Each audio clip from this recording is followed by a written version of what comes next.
Hello, magandang araw sa inyong lahat. Gusto ko lang i-share sa inyo itong adventure naming pamilya. Sayang lang wala si ate kasi may kailangan siyang tapusing trabaho kaya tatlo lang kami dyan. Si Owen ang nagdadrive ng motor o badya kung tawagin namin.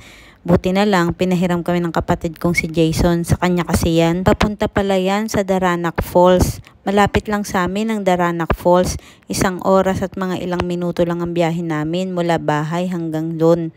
At kung makikita nyo, enjoy na enjoy ako sa dinadaanan namin kasi sa tabing bundok talaga. Pero kahit tabi ng bundok, maganda ang mga kalsada, walang bako-bako at alam kong napaka-fresh ng simoy ng hangin na lalanghap namin. Sa susunod na mga clip, may madadaanan pa tayong napakagandang lugar talaga na nakakamangha. Kaya continue watching para makita nyo kung gaano kaganda ang lugar na ito. Dito lang yan, Antipolo at Tanay Rizal. Aww. God. Sea of clouds.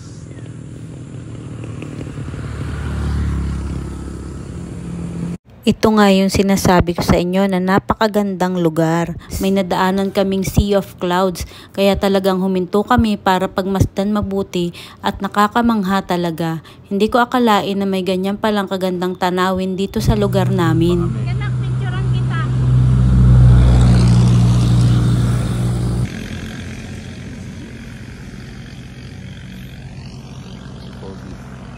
Ayun dala namin badya, kulay green.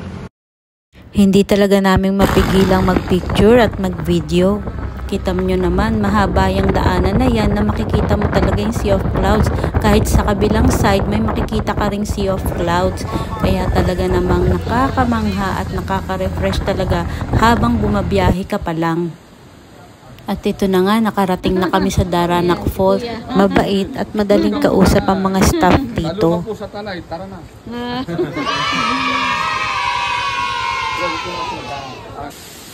Whole time. Ang barbecue ko sa kanan. Pahigira natin ang Nescafe. Haram. Walang sinabi ang ano dyan. Kaming sa amin ni Owen. Pero ang daming dumami sila.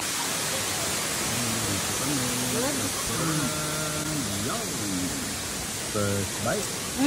Ang dali-daling kagating. Ang dali-dali eh. Oh, di ba? Si Daddy nagano niya, nagpalambot niya. Put it here. Ano siya? Yun o. Yung pang pinali dyan.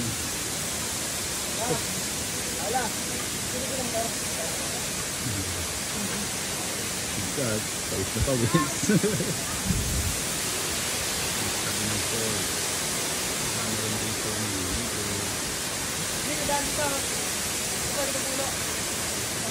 Naririnig nyo ba yung lagaslas ng tubig na mula sa falls? Ang sarap talagang pakinggan, kaya naman ang sarap din ng kain namin dyan.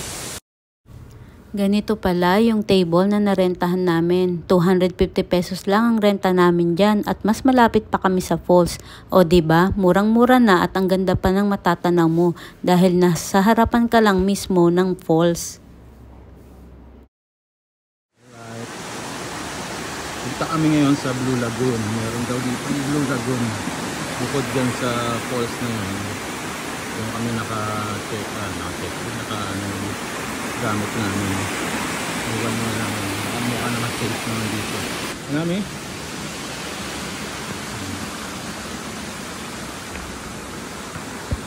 May kubo dito. Tapos ito, daming bridges. Ang bridge. So, napakaganda oh. Grabe. Kaya lang, malabo yung tubig kasi umulan kagabi, yung lakas. Pero mamaya-maya, lilinaw na yan. Malabo siya, okay lang naman, pero malinis naman yan. Parang korting purple siya. Alin? Ayan o. Yung bato? Oo. Baka iba nakikita mo, sikat. Pwede yung check ka lang muna. Ano, Owen? Pawak ko muna na ito. Sure ka ba sa pinupuntahan natin? Check ka lang. Baka Pink Lagoon kung nakita natin. Ha? Yun o, ganda. Bakit may dala kang pang-iwan? Just in case. Matalino ka.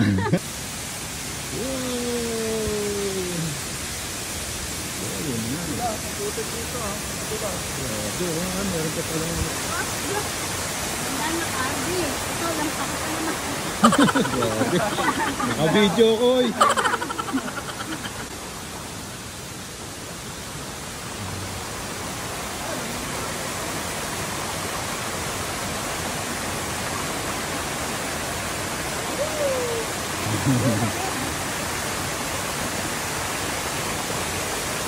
Ayun.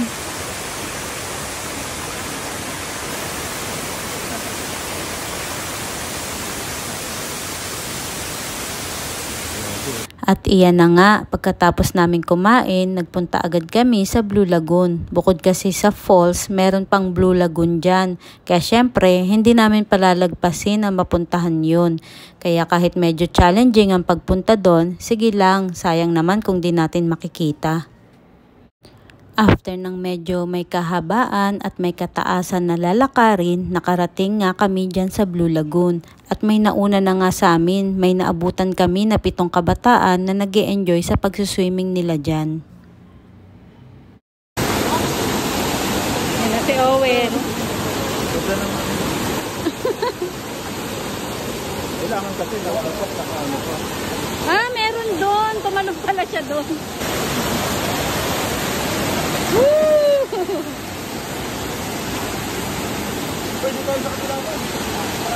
Bali, parang 2 palapag pala yung Blue Lagoon. Meron pa dun sa taas na mas malalim daw. Ito ang Blue Lagoon.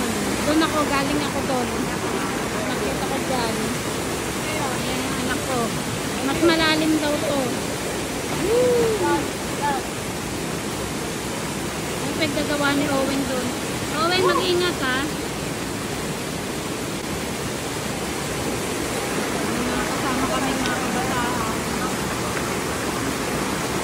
Ayan, malalim din yan. Lagos sa mga kapanglay.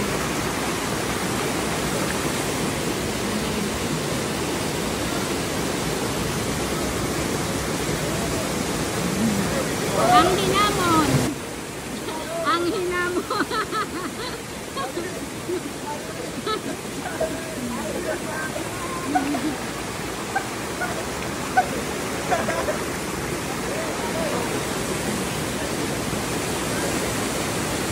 Hindi nga pala ako nag-swimming. Tinatamad kasi ako magpalit ng pang-swimming. Kaya yan, nagbabad na lang ako ng paa habang nagpipicture at nagbe-video sa kanila.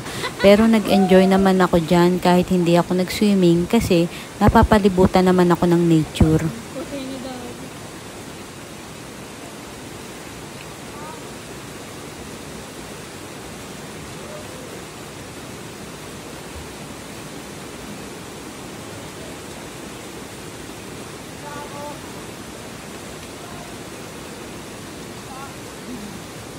Bukod sa nag-e-enjoy ako sa nature, masaya rin ako na nakikitang nag-e-enjoy ang mag-ama ko.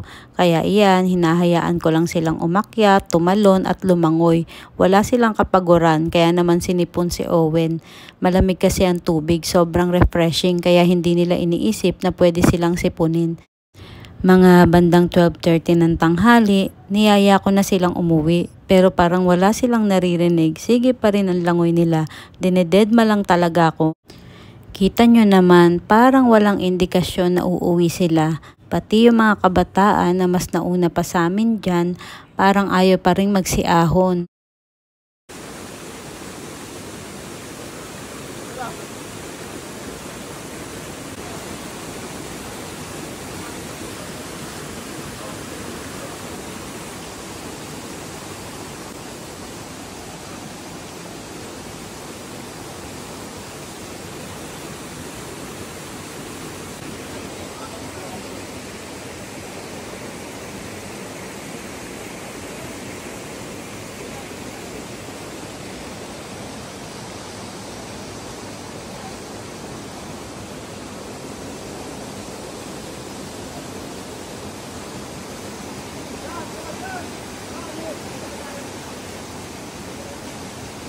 Pati tuloy ako natitempt ng mag-swimming dyan pero hindi pa rin ako nag-swimming.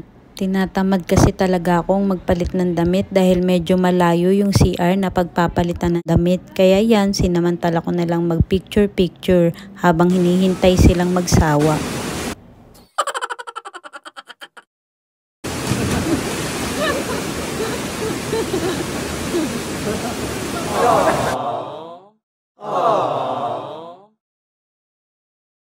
Di, huwag mo na patayin. Huwag lang naman tayo.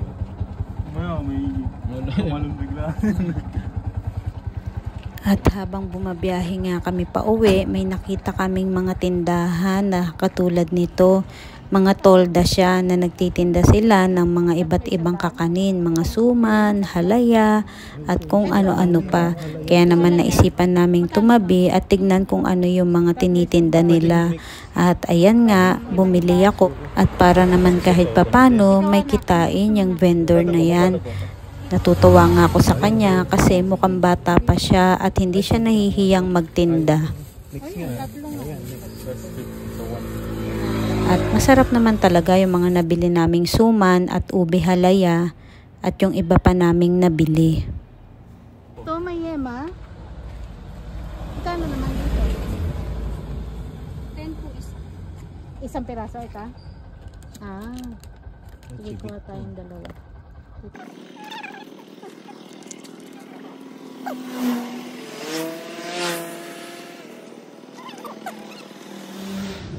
At may nakita nga na naman kami na pwedeng mag-stop over dito yan sa gasoline station. Malapit lang yan sa amin, mga 15 to 20 minutes away na lang yan sa bahay namin. At nabanggit nga ni Owen na minsan nagko-coffee sila ng ate niya dyan. Kaya naman sabi ko na dapat matry din namin yan ng daddy nila. Kaya ayan, bumili kami ng mga makakain namin. Si daddy ayan, may nakitang favorite niya na naman. At si Owen naman, croissant ang binili. At dyan sa likod ng convenience store na yan, merong terrace. At dyan, pwede kang kumain at mag-chill habang tinatanaw mo yung magandang tanawin. Pagdating nga namin dyan, maraming estudyante ang nagmimerienda, nagkukwentuhan at nagkakasiyahan dyan. Ang dami talaga magagandang tanawin dito sa lugar namin. Sige, nakbili ka. Kaya kung naghahanap kayo ng adventure na hindi nyo na kailangang lumayo, dito lang yan sa Antipolo at Tanay Rizal. Salamat sa panonood nyo. Magmimerienda muna ako ng chicharon at soft drinks habang tinatanaw ang magandang tanawin. Kita-kita ulit tayo sa susunod kong video. Bye!